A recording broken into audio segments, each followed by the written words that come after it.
As Donald Trump's hard and fast push for peace in Ukraine continues, so too does his ambition to strike a minerals deal with the war-torn country. But President Trump wants it on his terms, with indications that America's latest offer demands access to all of Ukraine's natural resources for a number of years. Here to break down this developing story is Oana Popescu, Director of the GlobalFocus Center. Good evening. Hi, good evening. So the US wants to come back to the minerals deal table with new and expanded terms that seem largely unfavourable to Ukraine. Is this the Trump White House effectively holding Kyiv to ransom?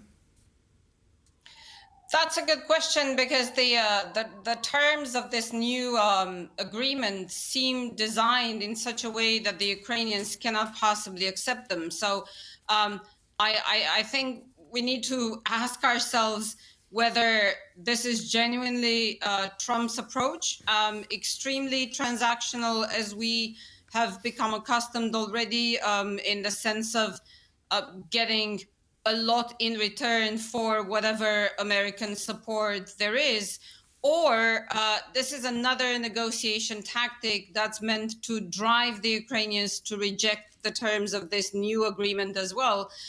With what purpose, that's very hard to guess. I mean, either to then say that the Americans have presented countless offers and President Zelensky has refused all of them, and then the Americans need to come in and kind of craft the peace in their own terms and negotiate directly with the Russians without Kiev, or maybe it's genuinely a very Trumpian business-like approach where Donald Trump seeks to control a large part of Ukraine's oil and gas resources, rare earths, minerals, in a way that it would make Ukraine an extension of the United States.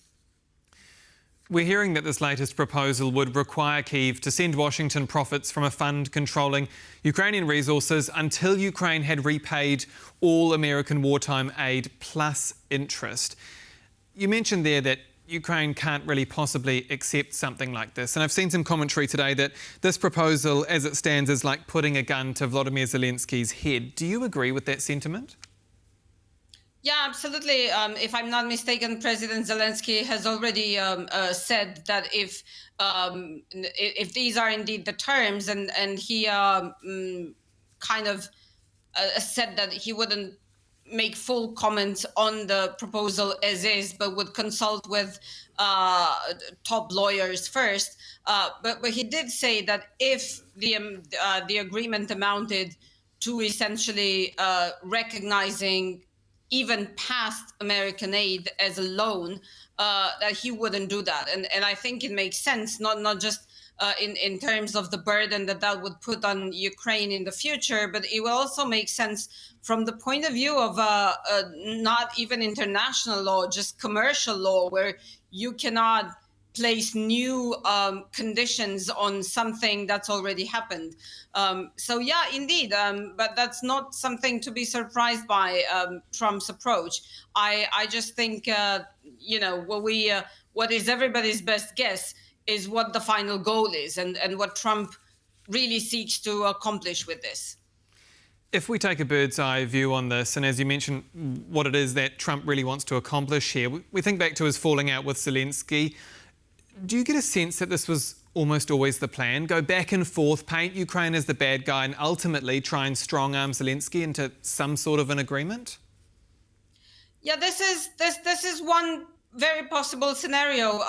The thing that's perhaps being less discussed is that this cannot happen without Europe. I mean, essentially, we're discussing the resumption of oil and gas flows to Europe via Ukraine from Russia, but Europe is an essential part of this. It's an essential part of this because it's the ultimate beneficiary of the oil and gas transit. It's a part of this because accepting the deal, again, as President Zelensky has already acknowledged, would equal Ukraine's impossibility to ever become a member of the European Union.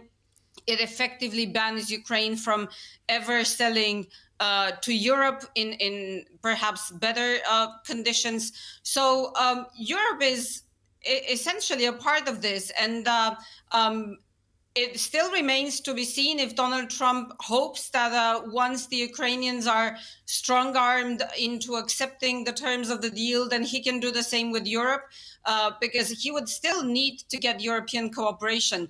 How that would happen is under a big question mark, because Ukraine is in a very tight spot here. So we could imagine a scenario where they would really be forced to accept whatever terms Washington presents, but that's not the same for Europe. So I think the next question is, how does Donald Trump expect to negotiate these terms with Europe? Why would Europe accept?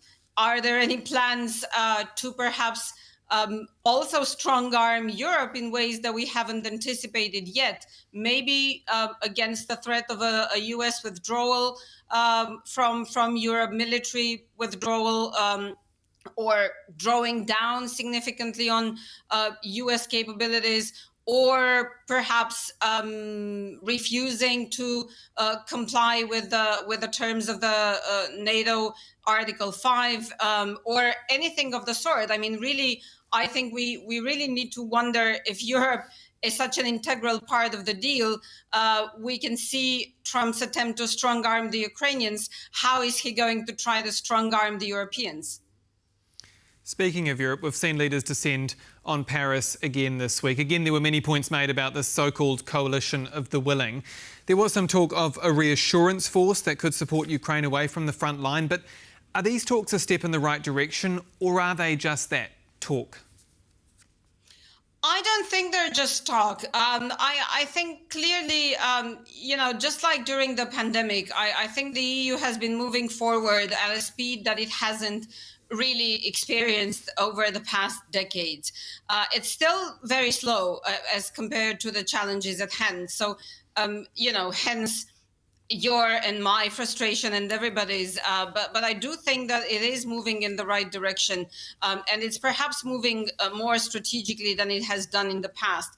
It's good that we're talking about a reassurance force. It's no longer mentioned as a peacekeeping force or something similar, which has been discussed quite extensively in some media, and I think this was misplaced. So it's good that we're talking now about something much more comprehensive, where we still don't have the concrete elements, and it remains unclear how that would happen. And then, the mandate of this force would very much depend on the European involvement in the stabilization of the situation in Ukraine. But the simple fact that European leaders are coming together, they're willing to commit more resources, they're willing to work together more, places at least constraints on the ability of Washington to negotiate with Moscow over Kiev's head and ignoring everybody else. So I think the most important thing still is that at least Europe is a significant element in the whole negotiation, and it cannot just be bypassed at this point. Oana Popescu, Director of the GlobalFocus Center, thank you again for your time. Thank you. And that's World News tonight. Do stay with us here on TVP World. I'm Aaron Darman, and I'll be back just after a short break with Face to Face.